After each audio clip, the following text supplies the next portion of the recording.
नमस्कार दोस्तों, आपका स्वागत है स्टार मिस्कू न्यूज़ में।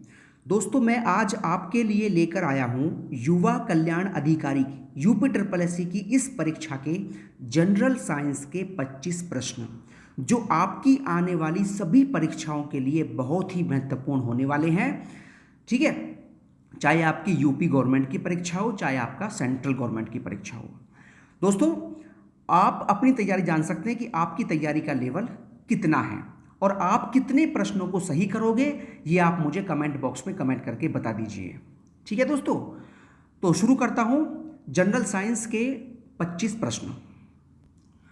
दोस्तों, ये जो सेट है ये आपका युवा कल्याण अधिकारी का इवनिंग शिफ्ट का पेपर है। ठीक है, मॉर्निंग का आपको मैंने पहले हल करवा दिया है।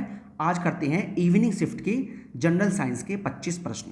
पहला प्रश्न है, देखिए, स्थिर गति से दौड़ रही एक रेलगाड़ी में बैठा यात्री लंबवत ऊपर की दिशा में गेंद फेंकता है, तो वह गेंद कहाँ गिरेगी? बताइए 101 का आंसर क्या होगा? इसका आंसर आपका हो जाएगा ए, यात्री के हाथों में। ठीक है। 102, प्रत्यावर्ती धारा को एक दिश धारा में किसके प्रयोग के जरिए परिवर्तित किया जा सकता है? बताइए 102 का आंसर क्या होगा?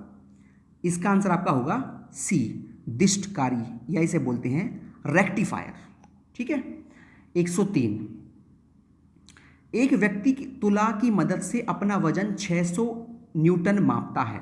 यदि वह व्यक्ति 5 मीटर प्रति सेकंड की गति से ऊपर जा रहे लिफ्ट में उसी तुला पर खड़ा हो जाए तो तुला में दर्शाया गया भार कितना होगा? बताइए, साइंस का अच्छा क्वेश्चन है। 103, तो इसका आंसर आपका हो जाएगा सी, 600 न्यूटन के समान। ठीक है। 104, विसर्पी घर्षण होता है डैश। ठीक है, तो इसका आपका हो जाएगा बी, सीमित घर्षण से थोड़ा कम। ठीक है, आगे चलते हैं। 105, प्रकाशीय सूक्ष्मदर्शी लाइट माइक्रोस्कोपी में किसके लिए तेल निमज्जन का प्रयोग किया जाता है?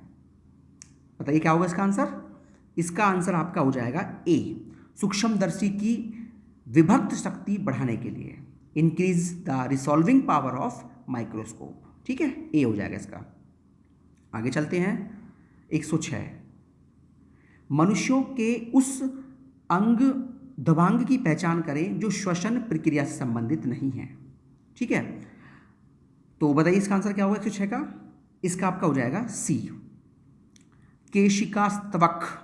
ठीक है, आगे चलते हैं। 107, निम्नलिखित विकल्पों में से उस हार्मोन की पहचान करें जो बच्चों के बढ़ने में सहायक होता है। मोस्ट इंपोर्टेंट क्वेश्चन है आपका सभी परीक्षाओं के लिए।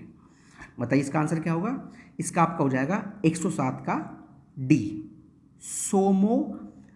सोमेटोट्रोपिन।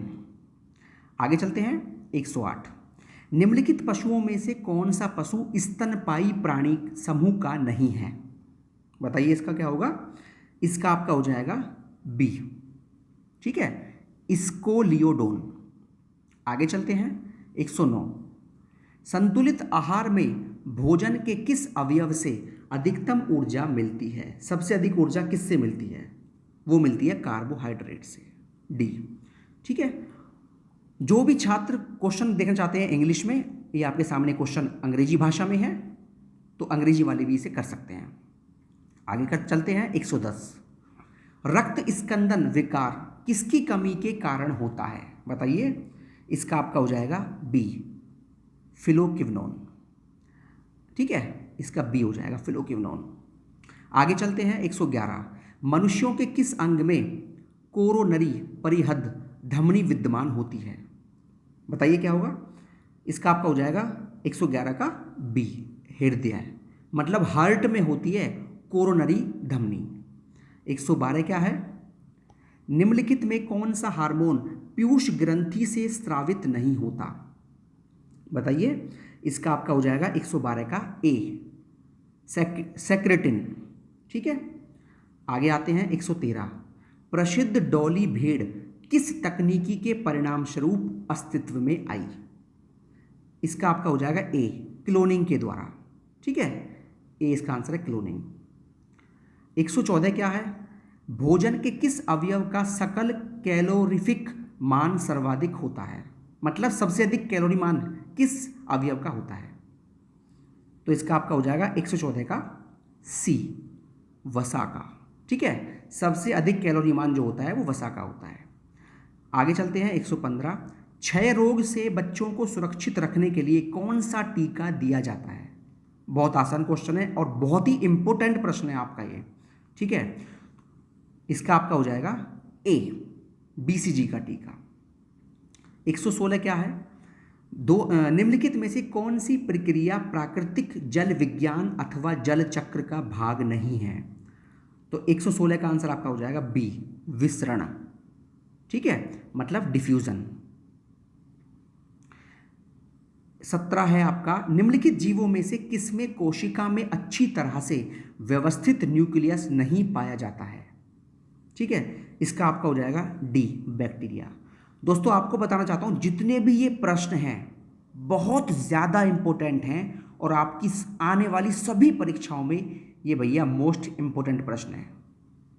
ठीक है, आगे चलते हैं। 17 हो गया, 18 पे आते हैं। कैंसर के ट्यूमर के उपचार के लिए किस रेडियो आइसोटोप का प्रयोग किया जाता है? तो 118 का आंसर हो जाएगा ए, कोबाल्ट 60। 119 क्या हो जाएगा? एथिलीन ग्लाइकोल को एंटीफ्रिज के रूप में पानी में मिलाने पर क्या होता है? बताइए। तो इसका आपका हो जाएगा डी, यह पानी के हिमांक को कम करता है तथा पानी के क्वथनांक को बढ़ा देता है। 120 पे आते हैं, समुद्र जल के नीला रंग होने का कारण क्या है? मोस्ट इंपोर्टेंट प्रश्न है 120, बताइए। इसका आंसर आपका हो जाएगा बी, पानी द्वारा रोशनी का छितराव, scattering of light by water. आगे चलते हैं 121, किसके प्रयोग के जरिए धातु की उच्च शुद्धता प्राप्त की जा सकती है?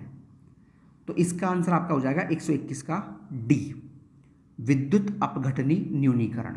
ठीक है दोस्तों, आगे आते हैं 122 पे, निम्नलिखित में से कौन सा विकल्प मीथेन के उत्सर्जन का स्रोत नहीं है? तो इसका आपका आंसर हो जाएगा ए, मोटर वाहन। आगे चलते हैं 123, सार्वजनिक आपूर्ति हेतु पानी का पीएच मान किस श्रेणी में आता है? बहुत ही आसान क्वेश्चन है, बताइए क्या होगा इसका आंसर? इसका आपका हो जाएगा बी, 6.5 से 8.5। ठीक है, आगे चलते हैं 124, पानी की घरेलू आपूर्ति हेतु आर्सेनिक तत्व की अधिकतम अनुमत मात्रा कितनी होनी चाहिए? बताइए क्या होगा इसका? इसका आपका हो जाएगा 124 का बी। ठीक है, 0.050 ppm। आगे चलते हैं 125, लास्ट प्रश्न है साइंस का। पर्दे पर उत्तल लेंस द्वारा वस्तु की वास्तविक आकृति बनती है।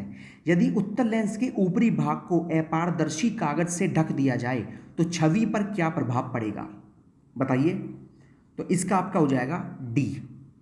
ठीक है, वस्तु की पूर्ण छवि प्राप्त होगी परंतु उसकी तीव्रता कम हो जाएगी। ठीक है दोस्तों, तो ये आपके आते हैं साइंस के 25 प्रश्नों का पूरा सॉल्यूशन। ठीक है दोस्तों, ये 25 प्रश्न आपके लिए बहुत ही इंपॉर्टेंट होंगे। और दोस्तों आपने इन 25 प्रश्नों में से कितने प्रश्नों को सही किया ये आप मुझे कमेंट बॉक्स में कमेंट करके बताइए। आपके सभी कमेंट का विश्लेषण किया जाएगा। ठीक है दोस्तों, और जो भी आप ऐसे पेपर चाहते हैं वो आप कमेंट बॉक्स में कमेंट कर सकते हैं। आपको सभी पेपर का सॉल्यूशन दिया जाएगा जिससे आपके आने वाली परीक्षाओं में आपकी बेस्ट तैयारी हो जाए। धन्यवाद दोस्तों।